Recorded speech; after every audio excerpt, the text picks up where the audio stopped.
ধর্ষণ, জোর করে গর্ভপাত করানোর অভিযোগে অভিযুক্ত স্বামী প্রদীপানন্দ মহারাজ ওরফে কার্তিক মহারাজকে এবার থানায় হাজিরার নোটিশ দিয়েছে মুর্শিদাবাদের নবগ্রাম থানার পুলিশ। আর আজ নবগ্রাম থানায় হাজির হতে বলা হয়েছে এই নোটিশে।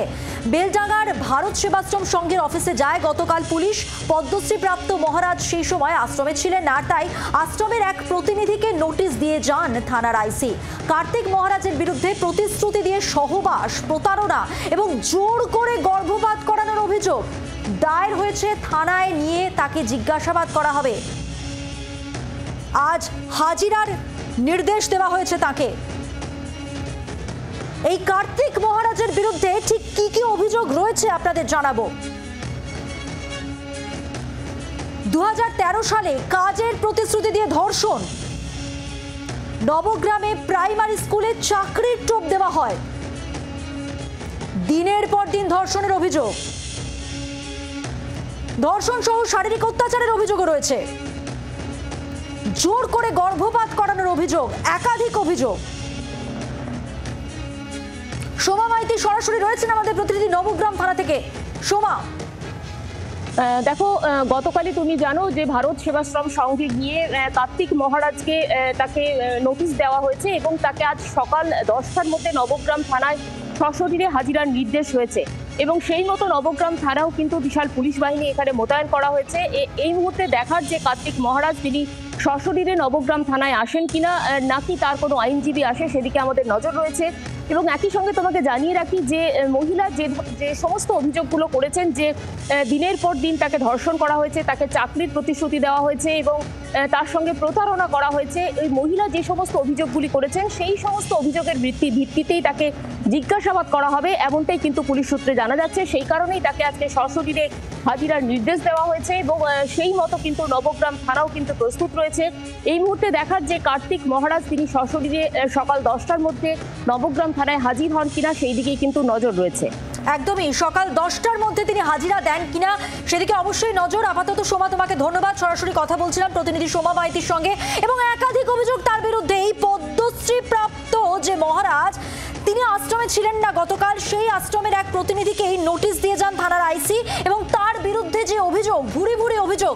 আরও একবার আপনাদের জানিয়ে রাখবো, ধর্ষণ, জোর করে গর্ভপাত করানোর অভিযোগে অভিযুক্ত কার্তিক মহারাজ তিনি চাকরির টোপও দেন এবং আজ তাকে হাজিরা দিতে বলা হয়েছে থানায়।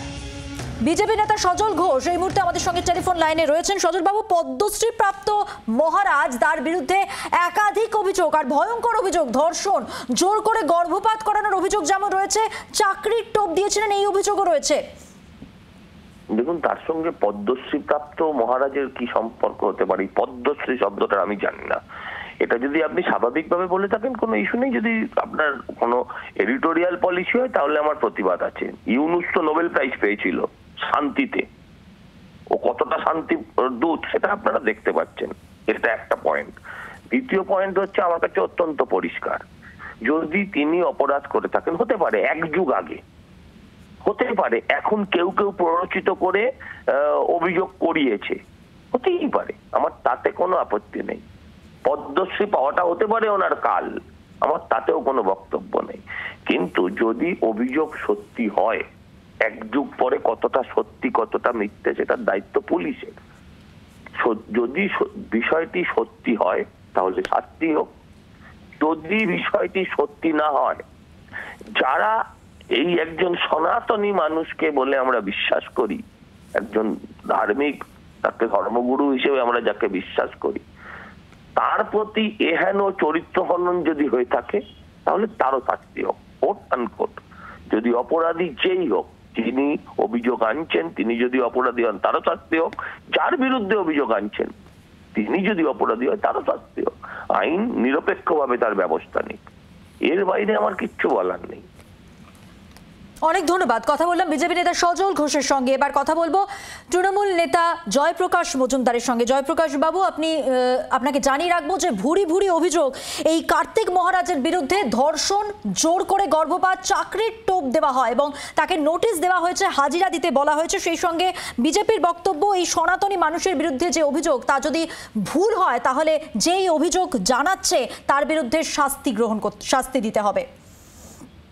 একজন মহিলা অভিযোগ করেছেন এবং আপনারা জানেন ভারতীয় মহিলা যখন সমাজের বাধা নিষেধ সরিয়ে একজনের বিরুদ্ধে অভিযোগ করেন যে তাকে অন্যায়ভাবে দিনের পর দিন ধর্ষণ করা হয়েছিল, তার গর্ভপাত করাতে হয়েছিল, চাকরির টোপ দেওয়া হয়েছিল, তাকে কত প্রতিবন্ধকতা এড়িয়ে তবে এই অভিযোগ সামনে আনতে হয়েছিল, এটা তো মনে রাখা দরকার। সেখানে বিজেপি বলছে না না ওটা কিছু নয়, ওটা কিছু নয়। কারণ অভিযোগটা হচ্ছে কার্তিক মহারাজ বলে একজন, যিনি নিজেকে ভগবান বলেন, আসলে মুখোশের আড়ালে একজন শয়তান।